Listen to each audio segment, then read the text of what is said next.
ஆண்டவர் இயேசுவின் சிறுமந்தையே, எங்கள் ஆற்காட்டுத்தரன் திருச்சபையே. ஆண்டவர் இயேசுவின் சிறுமந்தையே, எங்கள் ஆற்காட்டுத்தரன் திருச்சபையே. பயந்திடாதே நீ கலங்கிட. கிறிஸ்துவுக்குள் பிரியமான இறை மக்களே, விசுவாச உறவுகளே, உங்கள் யாவரையும் இந்த உபவாச கால தியானத்திற்கு அன்போடு வரவேற்றுக் கொள்கிறோம்.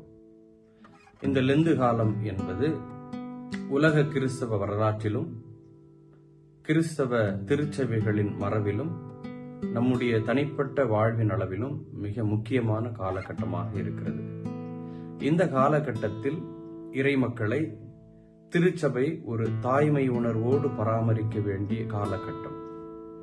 தன்னுடைய இறை மக்களை மீண்டும் விசுவாச குடும்பத்தாராக அவர்களை கட்டியமைக்க இந்த லெந்து காலம் மிகவும் பயன்படுகிறது.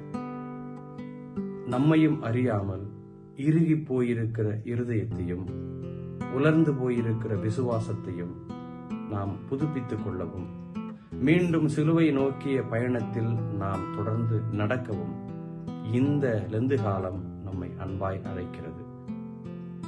மேலும் நமது அன்றாட வாழ்வின் கவலைகள், பிரச்சனைகள், சவால்கள் இவற்றினால் நமக்கு ஏற்படுகிற கவனச்சிதறல்களால் தவறவிட்ட நம்முடைய கடவுளை மீண்டும் நம்முடைய வாழ்வின் மையமாக நாம் நிலைநிறுத்திக் கொள்ளுகிற காலகட்டத்தில் நாம் இருக்கிறோம்.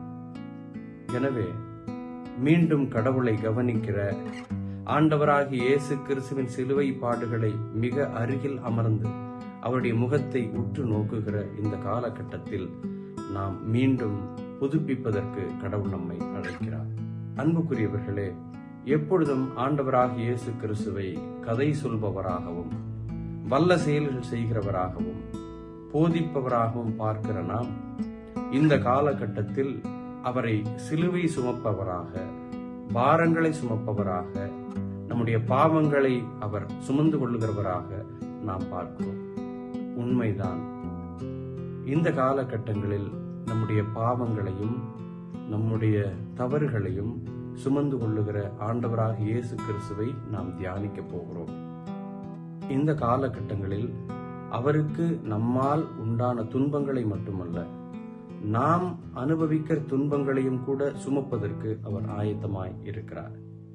யூதாவினுடைய அரசன் எசேக்கியாவின் வாழ்வில் நடந்த ஒரு நிகழ்ச்சியை உங்களோடு பகிர்ந்து கொள்ள விரும்புகிறேன்.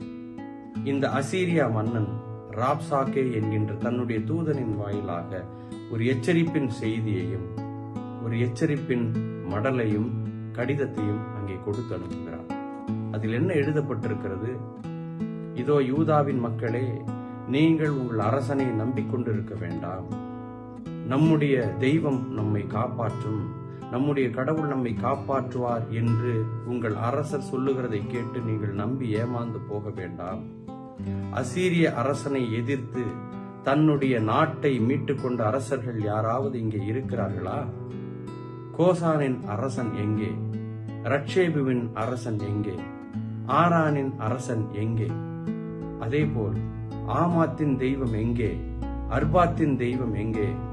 செபர்வையின் கடவுள் எங்கே போனார்? அவர்களெல்லாம் இந்த அசீரிய அரசனின் கையில் இருந்து அந்த நாடுகளை காப்பாற்றினார்களா? அப்படி இருக்க எருசலேமை எப்படி ஆண்டவரால் காப்பாற்ற முடியும் என்று கேட்டு அனுப்புகிறார்.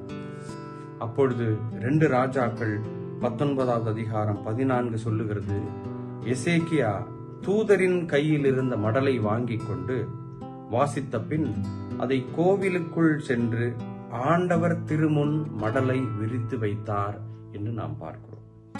அன்புக்குரியவர்களே, ஆண்டவருக்கு மிகவும் விருப்பமான ஒன்றை தன்னுடைய கடினமான காலத்தில் எசேக்கியா அங்கே செய்கிறார். He did that which God most desires. He shared his problem with the eternal, and his first step was to enter the house of prayer. கிறிஸ்துவுக்குள் பிரியமானவர்களே, எசேக்கியாவிற்கு வந்த இந்த கடுமையான எச்சரிப்பின் துன்பம் நிறைந்த இந்த கடிதத்தை அவர் மனிதர்களோடு பகிர்ந்து கொள்ளாமல் தன்னுடைய ஜப ஆலயத்திற்கு சென்று திருக்கோவிலுக்குள் நுழைந்து கடவுள் திருமுன்னிலையில் அந்த மடலை, அந்த கடிதத்தை விரித்து படிக்கிறார் என்று நாம் அங்கே பார்க்கிறோம். கிறிஸ்துவுக்குள் பிரியமானவர்களே, இந்த லெந்து காலத்தில் நமக்கு ஏற்படக்கூடிய துன்பங்கள், நாம் சந்திக்கிற சவால்கள், இவைகளையெல்லாம் நாம் ஆலயத்திற்கு சென்று கடவுளுக்கு முன் அவைகளை தெரியப்படுத்துகிறதற்கு, கடவுளோடு அந்த பிரச்சனைகளை பகிர்ந்து கொள்ளக்கூடிய எசேக்கியா போன்ற மனநிலையில் இருப்பதற்கு கடவுள் நம்மை அழைக்கிறார். இயேசுநாதர் சுமக்கிற சிலுவையில் நம்முடைய துன்பங்களுக்கும் இடம் உண்டு என்று அவர் சொல்லுகிறார். உங்களுடைய துன்பங்களை அவர் மீது வையுங்கள். சங்கீதம் 55:22 இப்படி சொல்லுகிறது, ஆண்டவர் மேல் உன் கவலையை போட்டுவிடு, அவர் உனக்கு ஆதரவளிப்பார், அவர் நேர்மையாளரை ஒருபோதும் வீழ்ச்சியுற விடமாட்டார். கேஷ் தை burdens unto him. கடவுளிடம் உங்களுடைய பாரத்தை வையுங்கள். நீங்கள் இந்த உபவாச காலத்தில் பிரச்சனைகள் வருகிற பொழுது அதனுடைய மறுமொழி கோபமாக இல்லாதபடி அதை உபவாசத்திற்குள்ளாக ஒப்படையுங்கள்.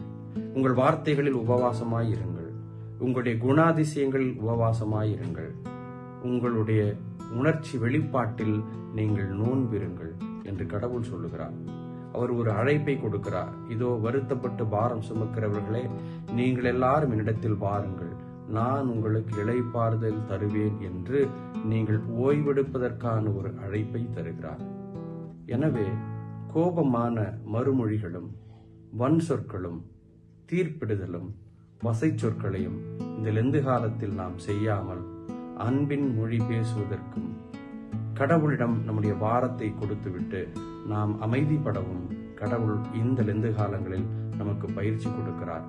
இது நம்முடைய வாழ்வை மிக அழகாக புதுப்பிக்கிற பயிற்சியாக இருக்கும். கடவுள் தாமே இந்த வார்த்தைகளை ஆசீர்வதிப்பாராக. ஆமென். ஜெபம் செய்வோம். எங்களை கிருபையாய் நேசித்து வழிநடத்தி வருகிற அன்பின் கடவுளே, நீர் கொடுக்கிற இந்த அழைப்பை ஏற்றுக்கொள்கிறோம். எசேக்கியா அந்த கனமான கடிதத்தை உம்முடைய திருமுன்னிலையில் வந்து விரித்ததை நாங்கள் இப்பொழுதும் நினைவு கூறுகிறோம். நாங்கள் சந்திக்கிற சவால்களை நாங்கள் உம்மிடம் தெரிவித்துவிட்டு ஓய்ந்திருக்க கடவுள் அழைப்பு கொடுக்கிறீர். நீர் சுமக்கிற சிலுவை பாரத்தில் எங்களுடைய கவலைகளுக்கும் இடம் உண்டு என்று நாங்கள் அறிந்து உம் மீது நம்பிக்கை கொள்கிறோம். தொடர்ந்து உம்முடைய அருளும் ஆற்றலும் இந்த லெந்து காலம் முழுவதும் எங்களோடு இருந்து எங்களை பலப்படுத்த வேண்டுமாய் மீட்பர் பாதம் பணிந்து வேண்டிக் கொள்கிறோம் அன்பின் கடவுளே. ஆமென். நம்முடைய ஆண்டவராகிய இயேசு கிறிஸ்துவின் கிருபையும் தாயும் தந்தையுமான கடவுளின் அன்பும் தூய ஆவியானவர் அருளுகிற நிரந்தர ஆளுகையும் அமைதியும் நம் அனைவரோடும் என்றும் நீங்காமல் நிலைத்திருந்து காப்பதாக. ஆமென்.